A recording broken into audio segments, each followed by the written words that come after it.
But Elephant seems quite at home. He buys some donut and coffee, and he sits down to have his donut and coffee and breaks the chair. That's the first thing that happens to him, which is kind of embarrassing. And so people are asking again, what's the Elephant doing in the donut shop? Picks up the pieces, takes them to the owner, and then he gets his coffee, sits down at the table, and like we've learned somewhere in our childhood to blow on the coffee if you want to cool it off, he tries to blow on it, but blows too hard, and he splatters the gopher and the rattlesnake and the who's the other guy sitting here beside? Raccoon. So he blows his coffee off onto them, and then they end up crawling underneath the table because they're just splattered with coffee, and they're hiding. So there's the picture that he draws of this. It's really quite interesting. So anyway, Elephant is feeling really bad about this, so he goes around, picks them all up, puts them back in their chairs, and then he proceeds to leave because people are still asking, what's an elephant doing in a donut shop? And so then he, as he's leaving, he hears a voice behind him saying, "Hey, Elephant, come on back. I bought another coffee for you." Elephant cannot believe what he is hearing. He backs away from the door and slowly turns around. Has he heard right? Are his ears playing tricks on him? No, it is no trick. Just then, Gopher in his high whistling voice says, "Yeah, come on back.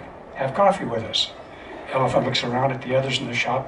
Rattlesnake is nodding his head, and the pigs with hard hats wave him on in. The horses neigh, and the cows give a moo that seems to go on forever.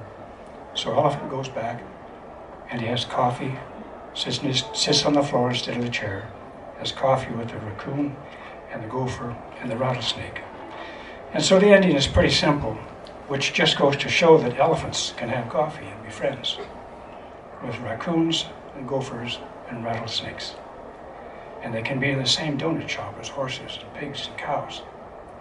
And if elephants can be friends with animals that are different than them, I know you and I can be friends with people that are different from us. So that's the gist of this. And it's, I think it's got all kinds of biblical roots from a pastoral standpoint anyway. And the astronauts are telling us to look at it in a larger way also.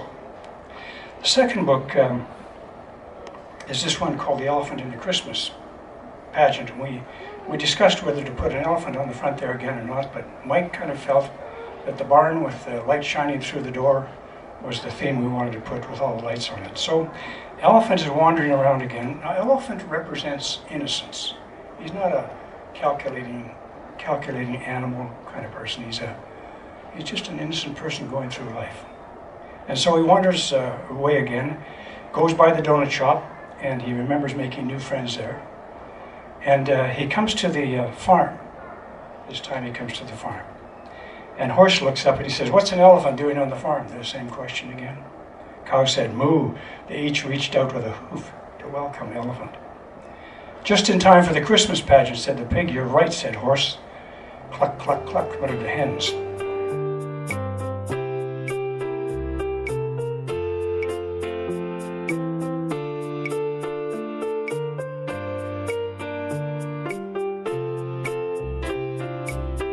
Always amazed at the multicultural experience of riding on a subway in Toronto and just all the different languages you heard and all the different people you saw.